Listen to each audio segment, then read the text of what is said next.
Bom, amigos, esse último trecho que Kardec coloca, a gente até já comentou que está em torno das nossas considerações que a gente fez, quem estava aqui lembra, a respeito do texto de Mateus, que encabeça esse capítulo 22 do Evangelho segundo o Espiritismo, né?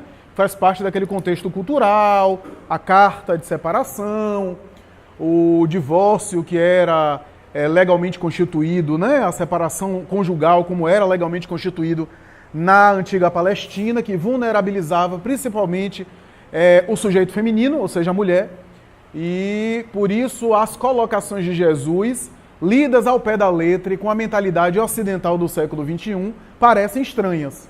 Mas é necessário entender o contexto cultural, aonde elas foram ditas, para quem elas foram ditas e em torno do que elas diziam, né? Porque uma carta de separação à época, ainda que houvesse, portanto, mais tarde o vínculo com outra pessoa, a mulher quase sempre era o ser vulnerável, passível, inclusive de pena de morte. Toda a colocação final desse texto de Jesus pretende fortalecer e proteger o sujeito feminino naquela sociedade, né? Tanto quando diz respeito à questão da dissolução dos vínculos a partir de um desejo do ser feminino de romper, já que o homem não precisava romper para ter outras mulheres, a gente comentou isso aqui, né? E que a mulher, como era a parte hipossuficiente, vulnerável do ponto de vista financeiro, ficava desamparada.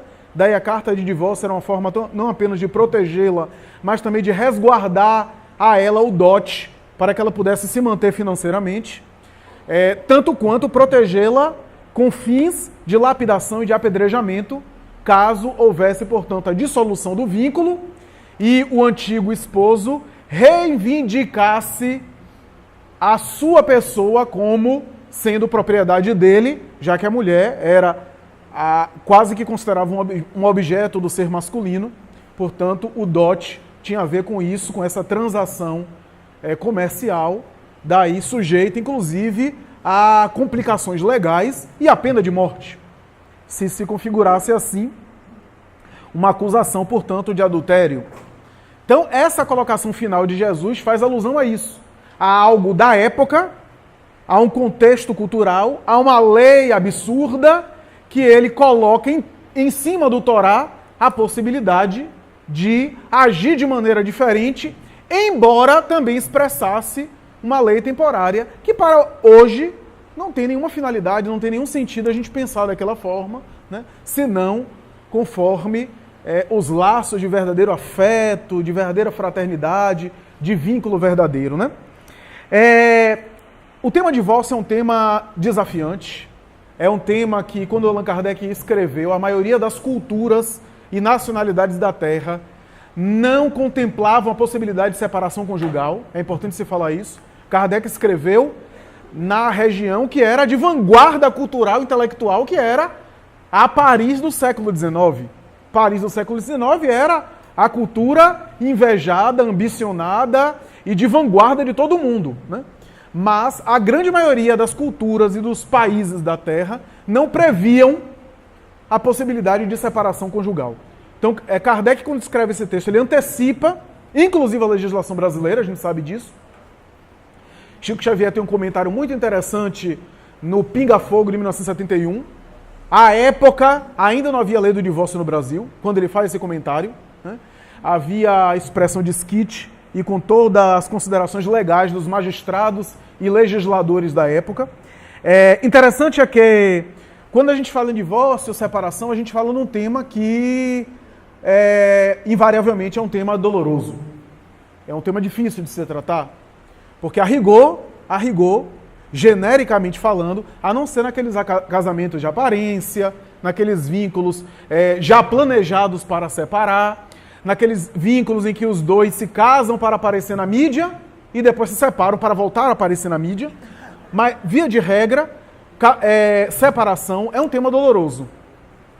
Mesmo para aquele que decide romper, quase sempre envolve sofrimento, envolve oscilação, envolve muita reflexão, né, quase sempre envolve uma ressaca moral, porque não é fácil, né? Se demitir um funcionário de uma empresa para o empresário às vezes é difícil, que é um vínculo, só que um vínculo em termos aí formais trabalhista, às vezes um funcionário de anos. Imaginemos uma dissolução de um vínculo da relação que tem por característica a intimidade por excelência. Então não é fácil, não é simples. Relações estáveis a longo prazo, né? Porque do ponto de vista espírita, um vínculo não necessariamente legal, mas um vínculo estável de anos, de coabitação carnal e que tem afeição é casamento do mesmo modo, né? Então, e que tem às vezes repercussões afetivas na mesma intensidade e às vezes maiores. Por isso que é muito difícil a gente julgar, penetrar e avaliar a dinâmica, a dimensão de cada casal. Porque às vezes jovens que namoram vivenciam um namoro que nem é namoro. Às vezes tem uma implicação ali muito forte. E consequências fortes de dissolução. Eu não estou aqui querendo dizer que o namoro não pode ser acabado. É como diz uma pessoa que eu conheço, ela diz que namoro é feito para acabar. Casamento não, mas namoro é feito para acabar. Então por quê? Né? Por que ela diz isso? Né? É claro que é uma expressão, é uma frase de efeito, né? Não é para quem estiver namorando acabar, não. Mas é uma frase de efeito para dizer que o namoro é experiência psicológica de averiguação de convivência, de teste, de experiência psicológica de amadurecimento de vínculo, né? Não é apenas a experiência de vivenciar a sexualidade com alguém, né? Mas é de testar a convivência a dois. Né? Aquela pergunta que eu fiz numa reunião passada, responder eu gosto, mas depois do namoro, se eu quiser avançar, eu consigo conviver, porque eu posso gostar e não conseguir conviver. Posso gostar da pessoa, mas não dá para conviver. Um casal de namorados que briga que nem gato e rato e só se encontra sábado e domingo, separar é até uma caridade. Porque vai piorar depois. Se saem pro cinema e voltam quase se matando, vão tomar sorvete na pracinha do shopping e voltam brigando, quando estiver debaixo do mesmo teto, dividindo conta, dividindo responsabilidade, vai piorar. Com vínculos maiores. Então, é óbvio que falar em separação não é um tema fácil, não é um tema simples. Quem viveu algum divórcio aqui, viveu experiência de separação, sabe do que eu estou falando. Mesmo aquele que deseja romper, não é fácil para ele, aquele que toma a decisão, quando não é consensual entre os dois, né? E na maioria dos casos não é consensual, quase sempre um dos dois deseja manter o vínculo e o outro se desinteressou. Aí há fatores que variam ao infinito, né? Desde desentendimentos profundos, até perturbações espirituais, até conflitos sexuais, há de tudo, né, nessa área. Mas é importante aqui avaliar o seguinte, do ponto de vista espírita e espiritual, não existe, não me parece ser coerente e lógico acreditar que uma separação conjugal está programada pela reencarnação. Porque, a rigor, nenhum de nós que se relaciona com o outro se relaciona pensando que vai separar. As pessoas decidem estabelecer vínculos, com as exceções que eu citei aqui, mas as afeições legítimas desejam que aquele empreendimento seja levado adiante. Empreendimento amoroso. Né? Ninguém aqui espera se relacionar com alguém já contando os dias que vai separar. A não ser que tenha alguma coisa desajustada aí. Mas, via de regra, a pessoa entra com interesse de manter um vínculo. Nem sempre é possível. Mas a parceria afetiva envolve essa intenção. A rigor, não me parece coerente pensar que um divórcio estava previsto antes do berço. Ó, eles dois vão se encontrar na Terra, vão se casar e depois vão se separar quando completar um período. Não me parece que seja isso. Pelo menos é isso que fala o Espírito Emmanuel na obra Vida e Sexo, quando diz no capítulo sobre divórcio que, a princípio, levando em consideração que não há uniões aleatórias. Olha, quando Emmanuel fala não há uniões aleatórias, ele não quer dizer que toda união está programada antes. Mas ele está dizendo que não há, ao acaso, as uniões. Há algum fator que propeliu duas pessoas a se aproximarem. Não é ao acaso nesse sentido. Algumas sim estão programadas antes do berço. outras não. E outras se fazem aqui. Mas há o acaso porque não, sempre há uma causa para determinados efeitos. O vínculo é um efeito que vem de uma causa. A rigor, não havendo, portanto, uniões aleatórias e ao acaso, diz Emmanuel, o divórcio não deve ser facilitado. Olha que Emmanuel escreveu esse texto numa época de grande perturbação e convulsão social na Terra, né? Onde algumas culturas já previam uma separação, né? Havia um movimento de liberação sexual na Europa e na América do Norte. Não apenas a emancipação da mulher, liberação sexual de maneira geral, né? Aquela contestação da cultura vitoriana do passado, dos tabus, da repressão, né? Que Freud discutiu tanto nos textos dele, né? A moral vitoriana porque faz alusão ao período do reinado da Rainha Vitória, né? Em que tudo era pecado, tudo era ruim na aparência, né? Então havia esse choque cultural, né? E Emmanuel fazia uma alusão em uma época muito difícil, né? Dizendo que, a rigor, o divórcio não deve ser facilitado entre as criaturas, porque o vínculo afetivo tem, às vezes, propostas de crescimento, de desafios, né? Então, é mais ou menos essa ideia que perpassa, né, na explicação espírita. Então, o que significa dizer que, do ponto de vista espírita, quando Allan Kardec fala não havendo afeição real, os laços se dissolvem, a gente pode compreender esse raciocínio nos seguintes termos. Não separeis o que Deus uniu. Então, o que Deus une, o homem não deve separar. Aquele raciocínio que a gente fez. Aí alguém pode chegar à conclusão seguinte: e o que Deus não une, o homem pode separar. Olha que sofisma e que dedução lógica, que tem uma certa lógica, mas que não é isso que aqui o texto aborda. O texto quer dizer, na verdade, que o que é divino, o que Deus une, não é o casamento da igreja. Não é Deus que une o casal porque está casando pela igreja, né? E que o homem não deve separar. O que Deus une, que é de ordem divina, é o amor.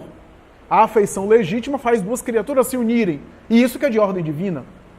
Quando Kardec fala isso, ele faz alusão, portanto, está embutido no discurso dele, que os vínculos de afeição legítima, devem ser valorizados, devem ser considerados. Porque quando se fala do amor e do afeto legítimo, não quer dizer que o casal não tenha problemas e não tenha desafios. Como eu sempre falo, quando a gente fala em amor, a gente está falando de um termo muito complexo e variado. Né? De um termo muito complexo e variado. Mas, quando a gente fala, portanto, nessa afeição real, é porque Kardec estava contemplando o quê? Os casamentos arranjados, os casamentos de aparência, os casamentos de arranjo de patrimônio financeiro, né? De interesse de toda sorte, onde não há afinidade. A afeição legítima é nesse sentido de afinidade. Né? Porque a gente falou aqui na cultura da época de Jesus, se você chegasse assim, mas eu não amo ele, aí quem arranjou o casamento, principalmente os pais, vai dizer, isso não é importante. Casa agora para amar depois. Para a gente é estranho na cultura ocidental, mas para eles era super natural. Não era um pré-requisito amar para casar, casava para depois amar. Às vezes não dava certo, muitas vezes não dava certo, né? Porque não havia uma afeição prévia. Né? O que isso quer dizer? Que o amor é algo muito complexo, porque há relações que começam a princípio com um vínculo material, de natureza só sexual, libidinal, e às vezes desenvolve afeto legítimo com a convivência. Relações que começam puramente sensoriais e com a convivência estabelecem laços mais profundos. Aliás, é por essa razão que a doutrina espírita faz ressalvas com os relacionamentos fortuitos que a gente vê por aí. Eu nem sei se existe mais ficar, né? Acho que ficar já está ultrapassado. Eu já estou ficando coroa. Agora, quando a gente fala em ficar não é conhecer alguém. O ficar aqui é no sentido ficar sexual. Né? Por quê? Por quê? Por causa disso que a gente está falando. Porque às vezes eu estabeleço um vínculo com alguém puramente sexual, mas a pessoa se vincula a mim. E desenvolve um afeto profundo comigo. E aí, o que acontece faz um drama e às vezes eu adquiro um débito para com o outro. Ou melhor dizendo, para com a lei universal, em função do outro. Porque se ambos estão em um interesse puramente sensorial, muito bem, aspas, mas menos mal. Mas se eu seduzo, iludo, ou até não iludo, mas numa relação puramente sexual, alguém se apega a mim, se vincula a mim, eu tenho certa responsabilidade por aquilo. E o que eu fizer disso pode me gerar uma responsabilidade espiritual, pelas lesões na alma alheia. Por isso o Dom Juan, ou a Dona Joana, se for do sexo feminino, ou seja, os conquistadores, ficam mal espiritualmente.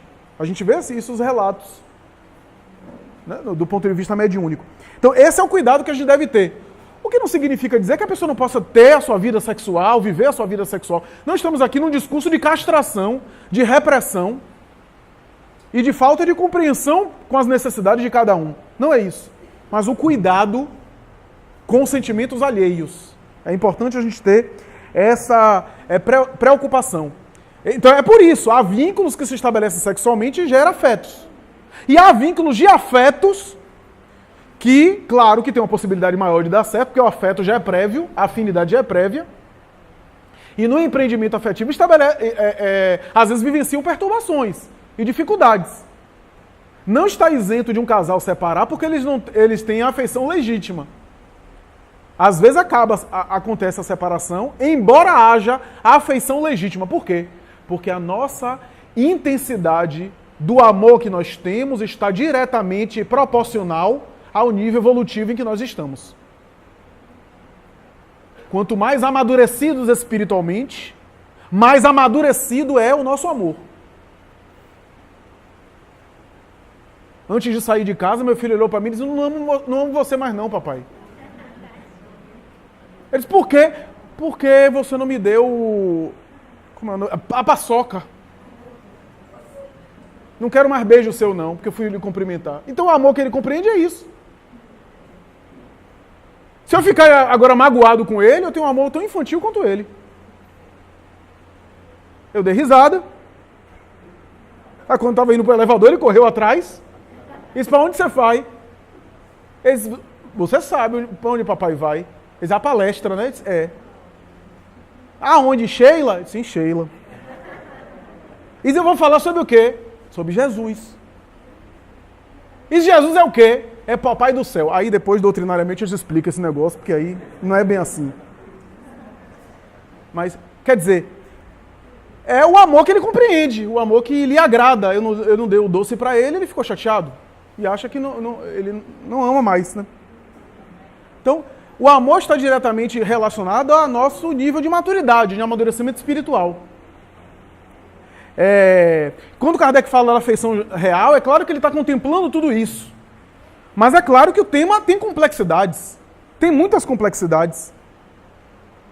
Tem complexidades que envolvem perfil, envolvem condições emocionais de lidar com aquela conjuntura, porque cada casamento é um. Cada relação matrimonial tem os seus acordos, tem as suas regras, tem aquilo que é negociável e aquilo que não é negociável. E por isso que não dá para estabelecer uma receita. Mas é óbvio que há alguns problemas, genericamente falando, que resultam em divórcio. Por incrível que pareça, questões financeiras redundam, muitas vezes, em divórcio. As questões, né, patrimoniais, como um amigo meu me diz, né, primeiro é matrimônio, depois patrimônio, depois manicômio. Então é uma evolução, né, em algumas relações. Mas as questões patrimoniais, questões sexuais, incompatibilidade, alteração da libido, a dinâmica sexual mudou, é muito comum. É mais comum do que a gente imagina.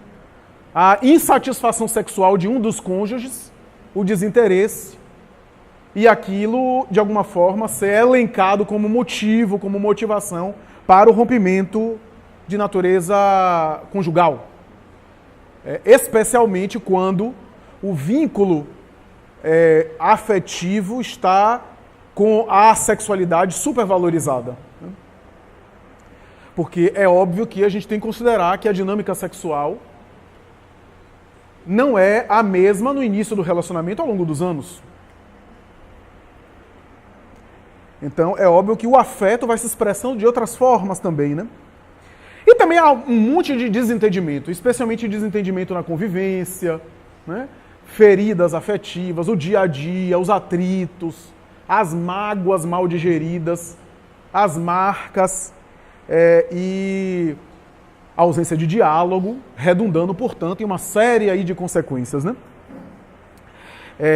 E aí costuma-se dizer o amor acabou, né? Essa expressão amor acabou, a gente entende o amor acabou como essa afeição nossa humana. Porque a nossa afeição humana quase sempre está relacionada a aspectos mais materiais ou mais egóicos, né? Então, às vezes a gente tá com alguém por conta da atração física. A atração física se altera, porque também tem uma dinâmica aí biológica, né? Tem uma função biológica. A conta bancária, né? De ambos os lados, né? Para não ficar aqui fazendo estereótipos de gênero, né? E outros, né, outros fatores que podem resultar nesse rompimento, né? Que são coisas materiais. Até outras coisas materiais mais legítimas. Por exemplo, às vezes o nosso afeto, humano ainda demais, porque quando Kardec às vezes aborda o amor legítimo, ele está falando de um amor com A maiúsculo. Um amor mais de alma para alma, espiritual, né? Como é comum a gente dizer assim, depois de não sei quanto tempo de casado, perdi a admiração. E se não tiver admiração, não amo. Isso é o nosso amor. Eu não estou dizendo que é negativo. Eu não estou dizendo que é negativo. Eu estou dizendo apenas que é um nível nosso de amor. É o amor humano. É o amor que é dependente da admiração. Só que a admiração existe com certa distância. Com a proximidade, como dizia Chico Xavier, né? Na proximidade toda rosa tem espinho. Chico tinha umas figuras assim fantásticas, né? E é verdade. Então, a admiração da distância, né? Eu nunca me esqueço, né? Uma vez estava passando assim, Roberto Carlos no aeroporto que eu estava, né? E aí a imagem, ele cantando, e aí uma senhora e uma filha, e a filha diz, veja mamãe, isso daí que é homem, não é aquilo que eu tenho lá em casa. Mas é porque você não convive. Quanta gente aí famosa que é cheia de mania, que é insuportável na convivência. É bonito só à distância. À distância tem admiração, porque a gente vê as qualidades positivas. Se o nosso amor é apenas não, está subordinado à admiração, não é digno de crítica, não merece crítica. Mas é um amor que está numa fase. Não é um amor totalmente amadurecido. Porque se eu perco a admiração, eu perco o amor? Eu deixo de amar? Eu costumo dizer, Jesus não tem nenhum motivo para admirar a gente. Porque nada do que a gente apresenta é digno de admiração para Ele, porque Ele já conquistou tudo. E Ele nos ama mais do que ninguém. Eu acho que o amor que não tem admiração, que amadureceu a ponto de não precisar de admiração, é um amor que vê o outro, me permite a expressão, vê o outro nu. Ou seja, despido das aparências. Ama com defeito e com virtude. Eu acho que é esse amor que é o amor no sentido do A maiúsculo, né? É difícil. Eu sei que é difícil. Para todos nós. Porque quase sempre é a admiração que nos move. A gente olha e, né, acha positivo uma qualidade. É a inteligência, é a sensibilidade, é a apreciação de algo, né, a cultura, é a forma de conversar que nos atrai. Isso é o nosso amor humano. E é bom que também seja assim, né? Mas há outros níveis, a gente tem que compreender que há outras expressões de afeto, outras expressões de amor. E aí eu vou citar só 2 exemplos rapidamente, para depois concluir o meu comentário e passar para as discussões. Tem 2 exemplos que a gente já citou aqui várias vezes, exemplos até batidos, né, na literatura mediúnica, todo mundo aqui conhece, mas eu fico pensando o seguinte, vou citar o primeiro exemplo, Joana de Cusa. Que é muito citado nessa vivência. A história de Joana de Cusa é uma história conhecida, né? Ela padecia dentro do casamento. Humberto de Campos narra um pouco, Amélia Rodrigues tem comentários sobre ela, etc. A gente sabe que era um casamento complicado, É óbvio que na contingência onde ela estava, era inviável uma separação. Não havia possibilidade na sociedade romana da época. Então a gente tem que considerar isso. Para a gente não pegar a Joana de Cusa e colocar agora no Brasil do século XXI. Eu não sei como é que seria a reação dela hoje, no século XXI. Mas ela não estava no século XXI. Né? Estava no século zero, lá nos anos iniciais do cristianismo, na Roma. Né? Diante de um intendente, de alguém, né? de uma proeminência, né? E era inviável, se não impossível, a não ser que ela pagasse com a morte, numa sociedade patriarcal, machista e profundamente violenta, né? Que era a cultura romana da época. Tudo indica, e eu estou colocando aqui porque é reflexão minha, que ela não tivesse afinidade nenhuma com Cusa. Não tinha afinidade nenhuma com Cusa. Não tinha essa afeição dos espíritos afins. Não apenas porque ele era devasso, temperamental, cruel, não apenas por isso. Porque há outros casos onde há afeição, apesar de um casamento difícil. Eu vou citar um caso que há aqui. No caso dela, tudo indica. Tanto é que quando ela foi para falar com Jesus, estabeleceu uma entrevista com Jesus, ela levava essa questão. Ela não levava, eu gosto muito do meu marido, me ajude aí a ficar com ele. Não, ela levou para Jesus a ideia de que ela não tinha mais interesse. Que, na verdade, nunca houve uma afinidade e ele não a respeitava. Porque o amor também tem essas expressões. O respeito é uma forma de amor. Eu posso não ter uma afeição profunda por alguém, conviver com ela e haver respeito. E aquilo acabar desenvolvendo outras expressões. Jesus dá uma resposta para ela, uma resposta que é bom a gente também considerar que é uma resposta profunda do Evangelho, né? Uma resposta profunda. Claro que Jesus conhecia a intimidade dela, conhecia as resistências morais dela, as condições dela e o que é que ela queria. É importante a gente considerar que aquela orientação ele deu para Joana, né? Serve de exemplo para nós, serve, mas a gente não pode também universalizar. Por isso que o texto espírita não é contra o divórcio, e a gente vai explicar isso.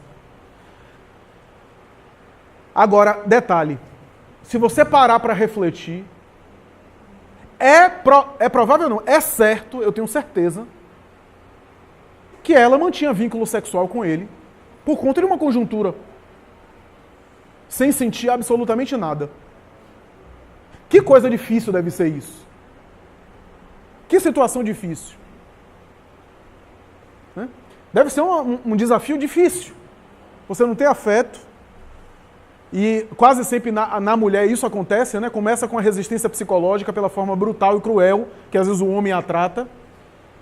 Uma resistência psicológica que às vezes resulta, inclusive, em frigidez, às vezes, física. Que começa com algo psicológico e que acaba somatizando. Então, é difícil. Mas essa é uma expressão diferente. O que é a caridade se não descer ao meu próximo? Descer ao nível onde ele está. Talvez ela entendeu que aquela era a sua tarefa, que aquela seria uma experiência para ela poder crescer espiritualmente. Pelo menos é assim que ela encara nos trechos que descreve sobre a vida dela. Que ela voltou para casa e olhou para ele de uma outra forma. Olhou para ele quase como se olhasse para um filho. E lamentou a infantilidade e a imaturidade dele. Depois padeceria após a desencarnação. Por outro lado, veja como o amor, ela realizou um amor que era um amor assim de renúncia, de desprendimento, apesar dela não ter afinidade com ele. Aquilo era um amor que era um amor mais do cumprimento do dever. Essa é uma forma também de, né, experienciar o afeto. Por outro lado, quando a gente pega Emmanuel Públio Lentulus, senador romano, casado com Lívia, Lívia padeceu na mão dele. Padeceu na mão dele. A gente sabe disso quando a gente lê a obra há 2000 anos. Se sente traído, nega a convivência com ela, trata ela em absoluto desprezo. Mas quem lê o livro sabe que, apesar... Se você olha de fora, vai dizer assim, separe, menina. Um homem desse para a sua vida é porque a gente gosta de receita de bolo. Cada caso é um caso. Quem lê o romance sabe que ela o amava profundamente e ele também. Ele passou 25 anos sem dirigir a palavra a ela. Mal. Quem lê a obra sabe que ele passou infeliz. Embora o orgulho falou mais alto, né? Ele se sentiu traído, ele foi vítima de uma calúnia, né? O diálogo é até forte, né? Porque ele chama ela e diz: só não mato você aqui porque você é mãe dos meus filhos. Porque ele se achava certo, né? E ela era equivocada na conjuntura familiar, na percepção dele. Né? E depois de anos, os dois envelhecendo, ela, num quarto que foi reservado a uma serva que ela ficava tratada como se fosse uma escrava dentro de casa. De vez em quando os filhos tinham acesso a ela para visitar a mãe em um cômodo da casa. Ela foi fiel a ele e fiel a Jesus. Tinha aí dois amores, o amor humano e o amor divino, né? Continuou frequentando os cultos cristãos e em casa tratando com respeito e respeitando o silêncio dele, não se justificou nada. A obra relata, né, que quando ele decidiu, aspas, perdoá-la pela traição, né, infeliz, ele resolveu, depois de anos, dar um presente a ela, né, fez inclusive todo um presente, elaborou um presente que deveria depositar nos pés dela, como uma forma de se reconciliar. Era tarde demais, que ela havia de ser assassinada naquele dia. Né? E quando ele foi pegar as vísceras estraçalhadas pelas feras no circo máximo, ele ainda percebeu um colar que ele havia dado para ela de presente de casamento. Despertou tarde demais. Embora amando-a. Então veja como a coisa é complicada. A coisa é complicada. Aí você pergunta, sim, e aí, como é que entra o divórcio nessa história? Allan Kardec diz, Emmanuel repete em Vida e Sexo, que é o seguinte. Emmanuel coloca de uma forma cabal. Você vai precisar avaliar suas resistências e saber se você consegue ir adiante. Se para você é insuportável ir adiante, é melhor separar do que gerar uma situação pior. Por isso que cada caso é um caso, porque vai depender das resistências de cada um. Se você está numa relação difícil e você sabe que se a coisa continuar, pode redundar em agressão física, em violência doméstica. Imagina, eu vou colocar no exagero, porque Emmanuel fala isso no capítulo de Vida e Sexo. Imagina um casal, não, a gente tem que ficar junto, aí um mata o outro. O que é pior espiritualmente? Um homicídio ou uma separação?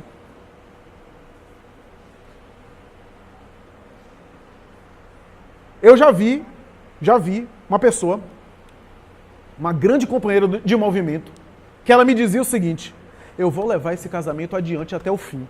Porque na minha compreensão, eu acho que, do ponto de vista cristão, a gente deve levar até o fim.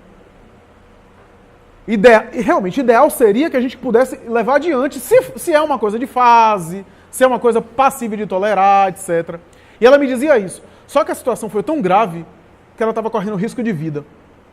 E ela me disse oportunamente: Flávio, depois de pensar muito, eu vou separar. Mas sabe por quê? Não é porque eu tenho medo de morrer, não. É porque se ele me matar, ele fica pior espiritualmente. E para evitar que ele se complique mais, eu vou evitar que ele me maltrate mais. Olha que percepção diferente. É óbvio que eu não vou usar esse critério para todo mundo.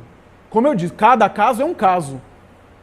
Cada um é que vai dizer até que ponto se sente violentado e não consegue mais conviver com outra pessoa. Chico Xavier vai dizer o seguinte, que o divórcio é uma espécie de cirurgia. Você tem a perna que foi contaminada com gangrena, você amputa a perna para não contaminar o resto do corpo. É uma medida de urgência, para evitar uma coisa pior. Para evitar uma coisa pior. Filhos crescendo num mar de violência física. Violência física já é primário, né? Dentro de um casamento. Já é inadmissível. Violência física. Ameaça de morte. Possibilidade de homicídio ou de suicídio. Aí a gente pesa na balança.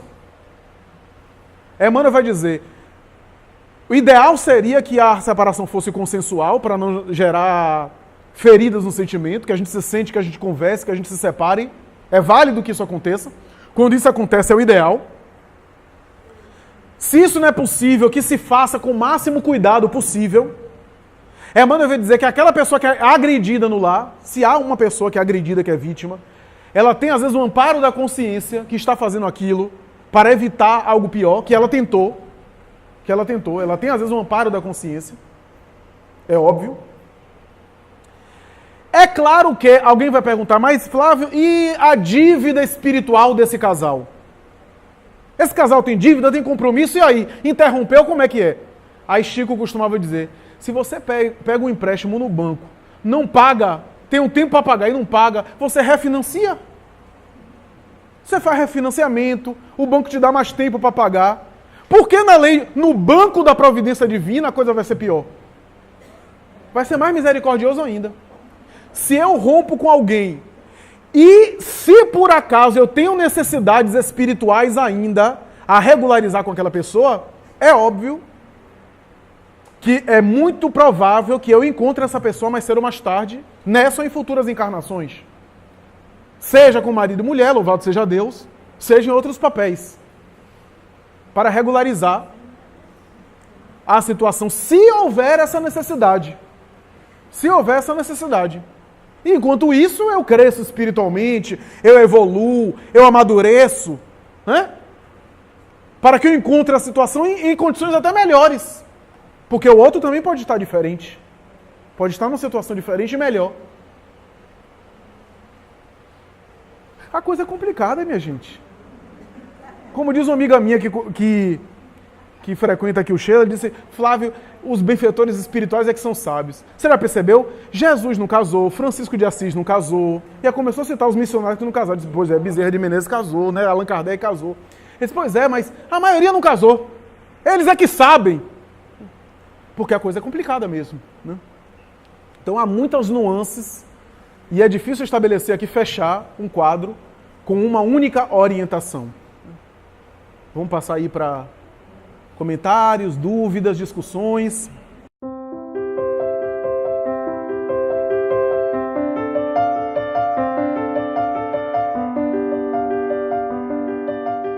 Não, eu estou de pleno acordo. Eu acho que é isso mesmo, né? Eu acho que toda experiência de relação, não apenas a matrimonial, impõe, né, um exercício, principalmente as relações próximas, até a amizade mesmo, enquanto a gente cresce emocionalmente num vínculo de amizade, né? Porque, por melhor que seja a amizade envolve também diferenças, né? O nosso amigo às vezes é diferente da gente, né? Às vezes exige também tolerância, compreensão, o espaço de respeito do outro, né? Tudo isso é algo que exige de nós uma educação emocional, a gente vai aprendendo. Convivência profissional, com amigos de trabalho, não exige também da gente? Exige muito às vezes, né?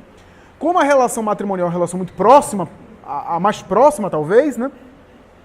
Há uma possibilidade de atrito maior, né? Quanto mais próxima, mais possibilidade de atrito, né? Porque diz respeito às nossas imperfeições. Por que a gente atrita? Porque somos espíritos imperfeitos, né? Só há concórdia em espíritos puros, né? Concórdia que eu digo absoluta, né? Casamento 100% só no mundo espiritual bem elevado. Bem elevado.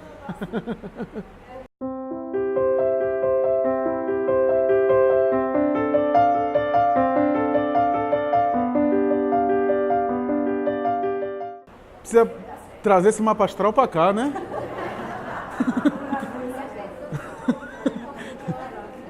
Ele está perguntando se eu podia fazer alguma consideração, ainda que sucinta, a gente pode até voltar nesse tema, sobre o ciúme e o fator do ciúme no divórcio, nas relações. Eu trabalho numa área especializada em divórcios e dissolução de união estável, né? Eu digo que é dissolução de união instável, né? Se você está, não está dissolvendo. Mas o que eu vejo, principalmente eu que trabalho com pessoas de baixa renda, que há um glamour por trás do novo casamento. As mulheres ainda querem casar de branco, achando que é aquela coisa que enquanto o homem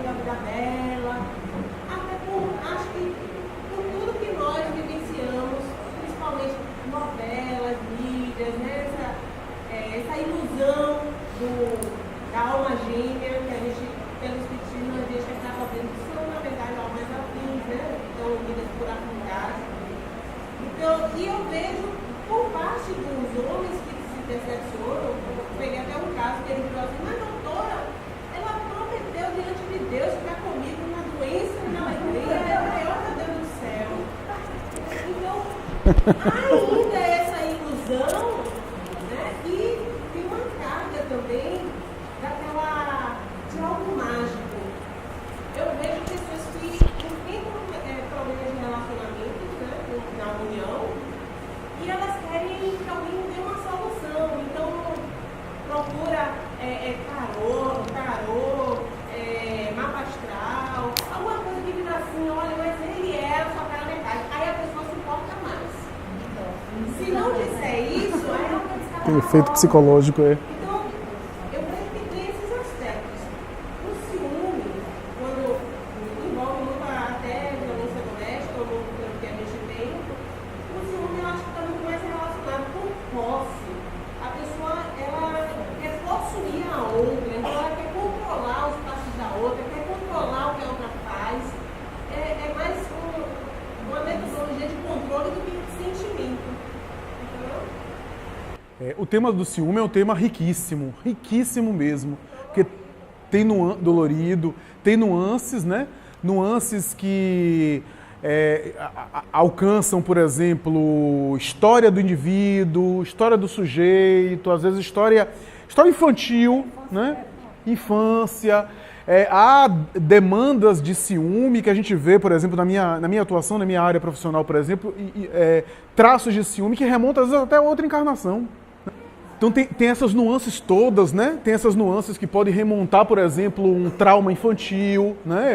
Eu conheço um quadro, por exemplo, que eu acompanho, um quadro específico, né? De uma pessoa que viu um drama conjugal, o drama conjugal dos pais, né? Que envolveu, inclusive, o ato sexual, ele como criança pegou, e mais tarde ele transferiu para a vida adulta essa insegurança por conta daquele drama conjugal, né? Que envolvia, inclusive, uma relação extraconjugal, né? Envolvendo a figura da mãe, né? Então ele mais tarde transferiu isso para as mulheres. Né? Veja como a coisa é complicada. Tem questões de outra encarnação, tem dramas muito sérios, tem tanta coisa nessa área, né? Em relação a ciúme, e de fato é desagregador, é algo que na verdade tem muito mais a ver com a posse, insegurança psicológica, baixa autoestima, né? Às vezes transferência psicológica. Quantos quadros de ciúme em que aquele que é ciumento, em verdade, é aquele que está desajustado na relação. Né? Porque às vezes eu meço o outro de acordo com os meus parâmetros. Conheço inúmeros casos em que o delírio de traição é justamente daquele que deseja ou que já o faz. Né? E justamente aquele que deseja e já o faz tem o delírio e a paranoia de achar-se traído.